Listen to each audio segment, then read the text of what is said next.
patrie souveraine va accepter qu'un autre État serve de base arrière pour sa division et sa subdivision?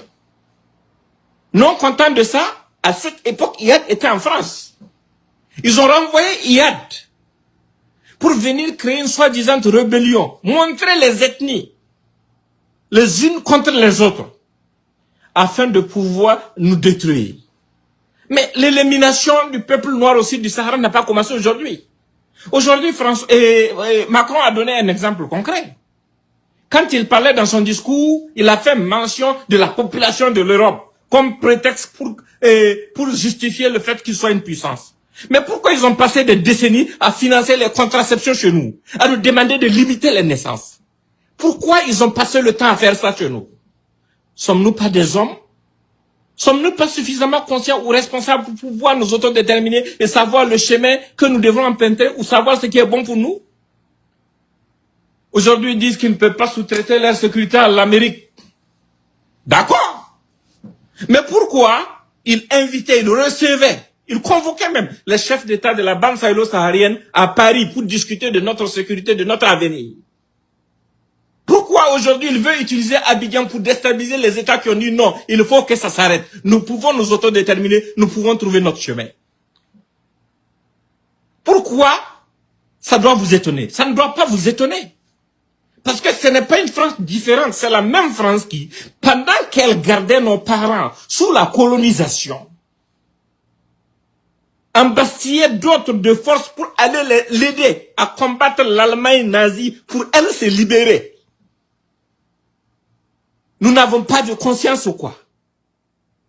Sommes-nous ignorants à ce point? Aujourd'hui, elle s'est convertie en porte-parole de ces terroristes puisque c'est elle qui a créé ces groupes terroristes-là. Tout est calculé, du bombardement de la Libye, au fait du lancement du MNLF depuis la France, au fait d'avoir reçu Iyad quand Iyad avait été expulsé de l'Arabie Saoudite là, jusqu'à ce que Iyad vienne commencer tout ce qui a été commencé, tout ce qui a commencé sur nos sols contre nos populations, ça a été sciemment calculé. Et vous pensez que ça n'a pas quelque chose à voir avec nos terres? Est-ce que vous entendez toujours parler du réchauffement climatique? C'est une réalité. La montée des eaux. Nous ne sommes pas des États côtiers. Mais il y a la montée des eaux qui vient et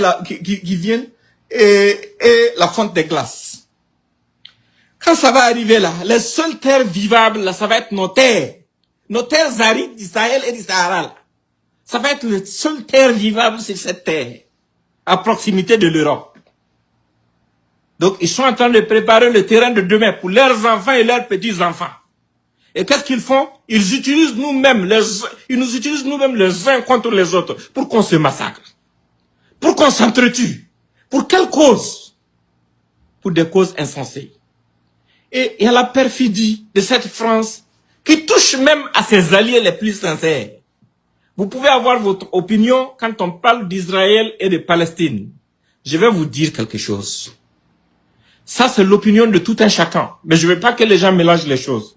Quand le temps de prendre cette situation comme un exemple arrive, je vais le prendre.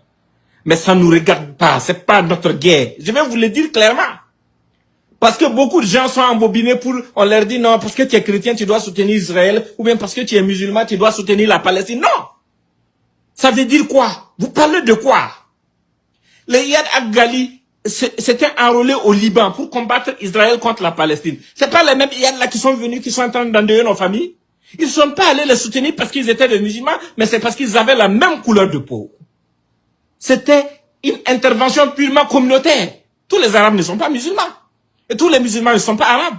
Ceux qui s'indignent de ce qui se passe en Palestine là, pourquoi ils ne s'indignent pas de ce qui se passe dans la bande sahélo-saharienne? Combien de membres de nos familles sont en train de mourir sous les balles assassines de ces lâches qui sont parfois soutenus par des pays comme le Qatar? Des pays qui disent soutenir ces gens au nom de l'islam pour que ces gens viennent entretenir, tuer nos familles, massacrer nos familles. C'est un génocide clair contre le peuple noir au sud du Sahara qui est en train de se perpétuer. C'est comme ce qui se passe au Congo. Qui se fout de ça? Qui s'intéresse à ça? Qui s'offusque? Qui se plaint? Qui dit que c'est inadmissible? Depuis quand le monde arabe ou les pays musulmans se sont associés pour sortir, pour communiquer, pour dire que non, ce qui se passe au Sahel est inacceptable? Parce que ceux qui sont en train d'être massacrés par la majorité de ces gens-là, ce sont aussi des musulmans.